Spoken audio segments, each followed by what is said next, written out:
So we're sitting down with Mish Schneider, going by Mish. Such a pleasure to meet you. Such a pleasure to sit down with you. Thanks for joining us. Thank you, Dave, for having me. What a pleasure it is for me, too. Yeah, so you're the Director of Trading Education at MarketGauge. Would love to hear about that. But first off, I know you're presenting a number of times, today and then tomorrow, and we're at a situation with the market with, market going to new highs, a lot of questions about leadership and laggership. What are you seeing right now at a top level? How are you thinking about the current environment? Well, as traders, our responsibility is not really to question with all of the rhetoric that goes on about why this is the most hated bull market ever. Ours is actually to follow the trend and try to make money off of it, but be smart enough to know that things can change very quickly. Considering the fact that this is such a bizarre market right now, as you said, we do have new highs, but only in several indices and in several sectors. For example, semiconductors just gapped up this week on a runaway gap and is following through. The S&P 500 new highs, the Dow new highs, NASDAQ new highs, the Russell 2000, not so much. And that makes you wonder, because the Russell 2000 really does represent the manufacturing mainly in the United States, so it's a real economic barometer. Those 2,000 small caps, all of which are produced in the United States, why are they lagging? That's a question, and it's a legitimate question. Yeah.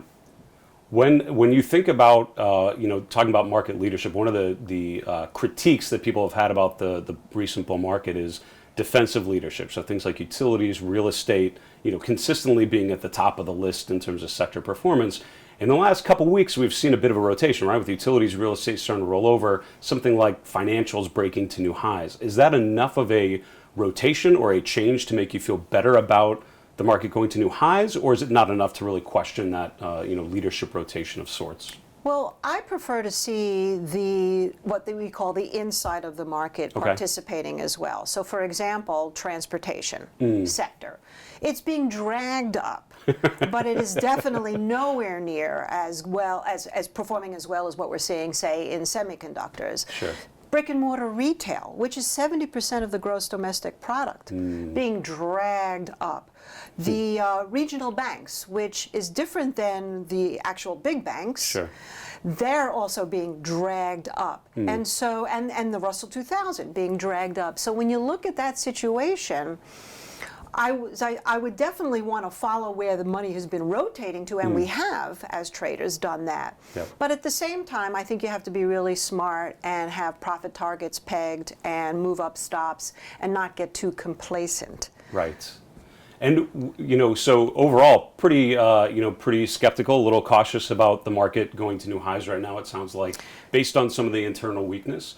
Is there something that you would see that would give you like an all clear of sorts? Is there some signal or some movement or some specific part of the market? Is it small caps starting to maybe outperform, or is there one thing that you would be looking for here?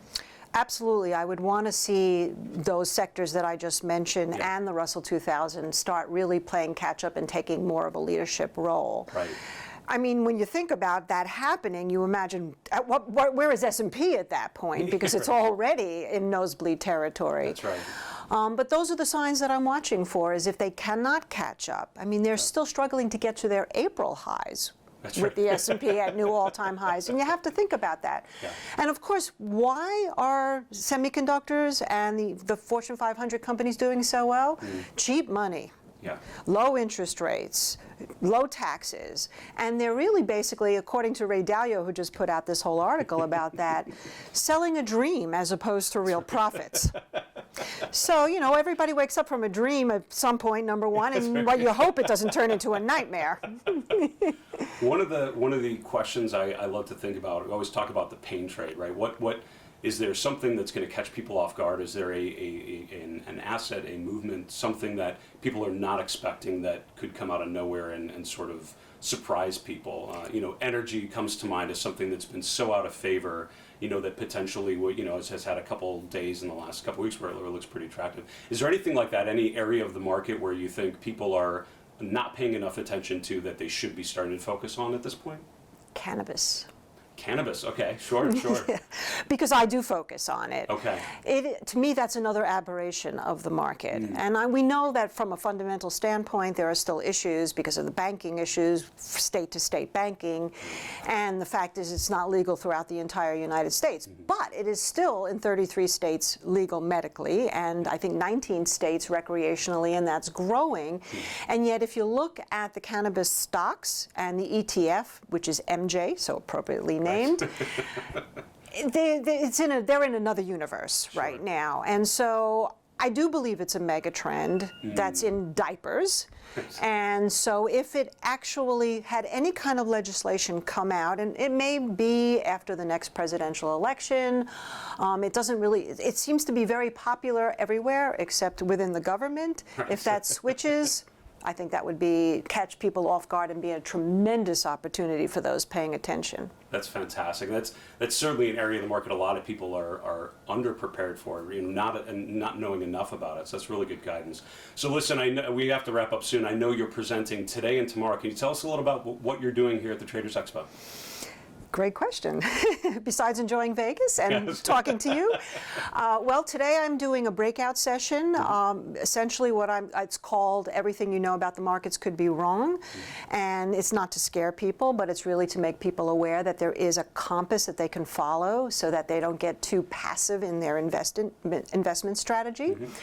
Later on at 6 o'clock tonight, I am actually signing my book, Plant Your Money Tree, Guide to Growing Your Wealth. That will be in the exhibit hall, but tomorrow's the big day. I'm teaching a master class along with Jeff Bish and Keith Schneider, who are partners in MarketGauge.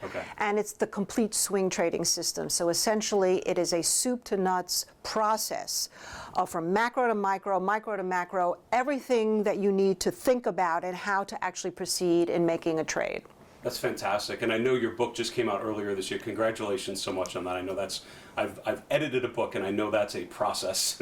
So congratulations on that. Well done. Where can our viewers learn more about you and what you're doing? Well, I'm on Twitter, okay, and that's at Market Minute is my handle. Okay. I also have a LinkedIn page. I also have a Facebook page, Mish's Market Minute Daily. And if they go to the website, MarketGauge.com, I write a daily called Mish's Daily. Appropriately named. Exactly. Very creative.